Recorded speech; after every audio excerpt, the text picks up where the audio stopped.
전기료 폭탄이라 이미 예견된 거죠. 예. 오는 7월부터 말입니다.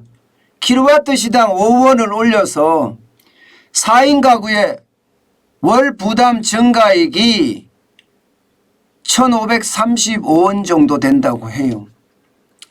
뭐 1,535원 뭐 낼 수 있죠. 뭐 이걸 가지고 폭탄이라고 하겠습니까? 예. 폭탄은요 앞으로 전기요금이 계속 올라갈 겁니다. 이게 폭탄이에요.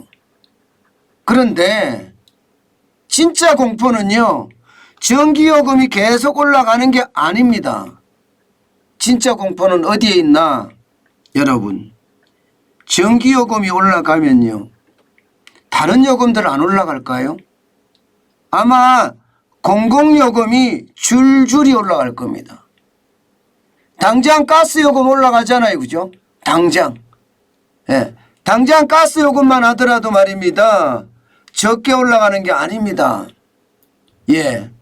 2,220원 가량 지금 올라갈 것으로 예상합니다. 이것도 7월 1일부터 적용이 돼요. 어디 그뿐입니까? 버스 요금은 안 올라갈까요? 택시 요금은 안 올라갈까요? 지하철 요금은 안 올라갈까요? 그야말로 공공요금이라는 공공요금은 다 올라갈 겁니다. 공공요금이 다 올라가면요 민간은 어떻게 할까요? 그냥 간단하게 말해서 영화를 보는 영화관의 비용 어떻게 될까요? 당연히 올립니다. 민간의 물가는 어떻게 할까요? 정부도 올렸는데 우리만 규제할 수 있어? 이렇게 이야기하면서 기업들의 공산품이며 전자제품이며 가격 다 올립니다. 이렇게 되면 진짜 공포는 따로 있다는 거. 예. 지금 진짜 공포는요.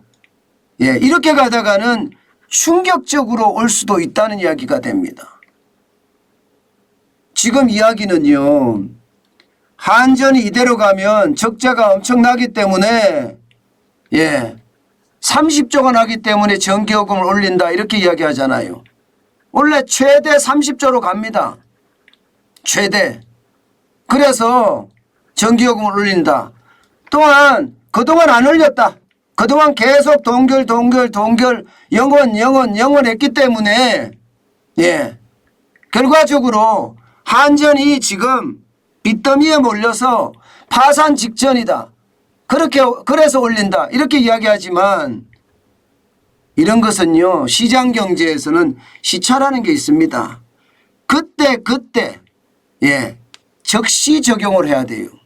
이것을 미루다가 한꺼번에 올리면 이게 폭발하는 거거든요. 사실 문재인 정부는 이념 정치를 했잖아요. 나라를 시장 경제의 어떤 반석에 두지 않고 이념에 맞냐 안 맞냐 여기에만 기준을 두니까 모든 것이 어그러졌거든요. 여러분에게 제가 누차에 걸쳐서 말씀을 드렸습니다. 경제가 정치에 덮였다. 이렇게 되면 나중에 큰 위기가 온다. 이런 이야기 제가 많이 말씀을 드렸습니다. 그런 상황이 지금 사실은 발생이 된 거예요. 그렇다고 하더라도 지금 문제는요. 앞으로 계속 올려야 된다는 게 문제예요. 한두 번 올리는 것이 아니라니까요. 30조 적자를 메우려고 생각을 해보세요. 전기요금 폭탄이라고 하는 지금 올리는 게 5원 올리는 게 폭탄이다. 예전과 따지면 동결하는 게 마이너스 3원이었으니까 지금 8원 정도 올린 거예요. 8원 정도. 그러면 폭탄은 맞죠? 8원 정도 올렸으니까. 엄청나게 올리니까요. 그렇지만 이거는요. 이제 시작에 불과하다고 생각을 할 수가 있는 거예요. 이게 여러분 8원만 올리는 것이 아니라 계속 올려야 돼. 계속. 국제유가도 계속 올라가고 있어요. 그러면 가스요금도 계속 올려야 됩니다. 가스요금도 계속 올려야 되죠? 어디 그뿐입니까 여러분? 앞서 말씀드렸듯이 공공요금 계속 올려야 됩니다. 그럼 민간요금 계속 올려야 돼요. 이렇게 됐을 때 70년대식의 스태그플레이션 안 오리라는 보장 없습니다. 오일 쇼크가 안 오리라는 보장 없다니까요. 저는 그게 충격을 줄 수 있다는 겁니다. 여러분 보세요. 예, 전기요금 인상률을 보면요. 1974년에 85.1% 올렸습니다.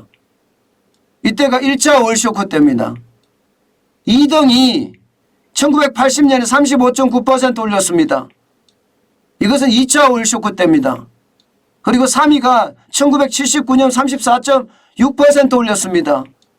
이게 2차 오일쇼크 때입니다. 지금 2022년입니다. 현재까지 15.1% 올렸습니다. 현재까지예요. 근데 앞으로 더 올릴 거냐? 당연히 더 올립니다.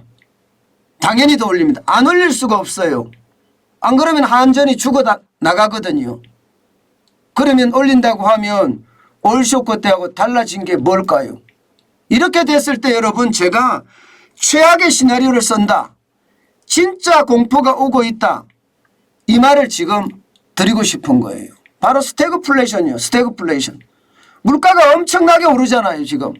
안 그래도 지금 물가가 오르는 중이에요. 공공요금까지 오르고 여기에 따라서 기업의 제품가까지 오르면 뭐 6%도 올라갈 수 있습니다. 7%로도 갈 수 있습니다. 예, 이것은요 여러분 우리 국민들에게는 최악의 시나리오가 됩니다.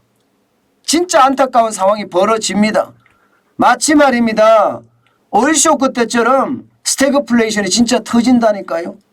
여러분 보시는 것처럼 상황이 오일쇼크 때하고 너무 비슷해요. 지금 성장률의 충격 당연히 저는 올 거라고 생각을 합니다. 1차 오일쇼크 때는요.